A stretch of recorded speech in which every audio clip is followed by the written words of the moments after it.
हाय दोस्तों। तो आज का वेदर कैसे रहने वाला है, चलो देखते हैं। चलिए, ये देखिए, ये हमारा बंगोपसागर, ये देखिए, ये बादल यहाँ बना हुआ है। अभी ये उड़ीसा के दिशा में आगे बढ़ने वाला है 2 से 3 बजे तक। अभी 9 अक्टूबर 11 बज चुके हैं।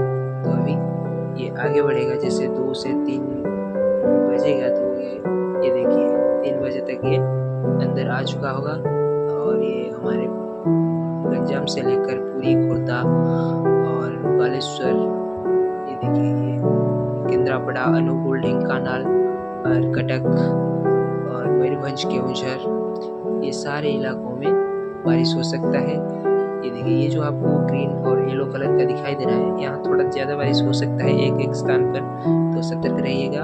और ज़्यादा लाइटिंग हो सकता है, लाइटिंग के खतरा बना हुआ है, तो गर्मी के बदौलत ज़्यादा लाइटिंग हो सकता है, तो सतर्क रहिएगा।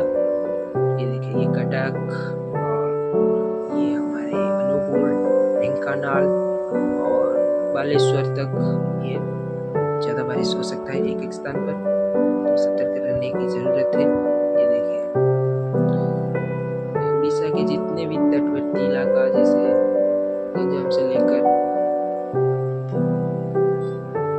पुरी तक और बालेश्वर तक, ये सारे इलाकों में आज 2 से 3 बजे तक थंडरस्टॉर्म का एक्टिविटी बढ़ सकता है। तो ये देखिए, ये सारे इलाका अभी बारिश देख सकता है 2 से 3 बजे तक।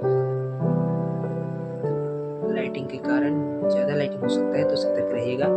अभी थोड़ा सैटेलाइट पिक्चर में अच्छे से आपको समझाऊंगा।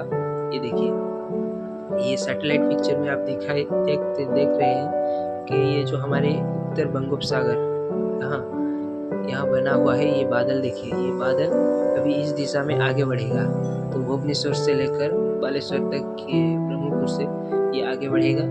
तो जैसे जैसे आगे बढ़ेगा अभी, तो 3 बजे तक ये उड़ीसा के अंदर आ चुका होगा। तो इसी के बदौलत तेज बारिश एक एक स्थान पर हो सकता है। जैसे कल आपने देखा था कि भुवनेश्वर में 40 मिलीमीटर का बारिश हुआ, तो जैसे बाढ़ जैसी स्थिति आ गई, जैसे नदी नदी में बाढ़ आया है वैसे ही स्थिति हो गई। तो एक एक स्थान पर भारी बारिश हो सकता है, तो सतर्क रहिएगा।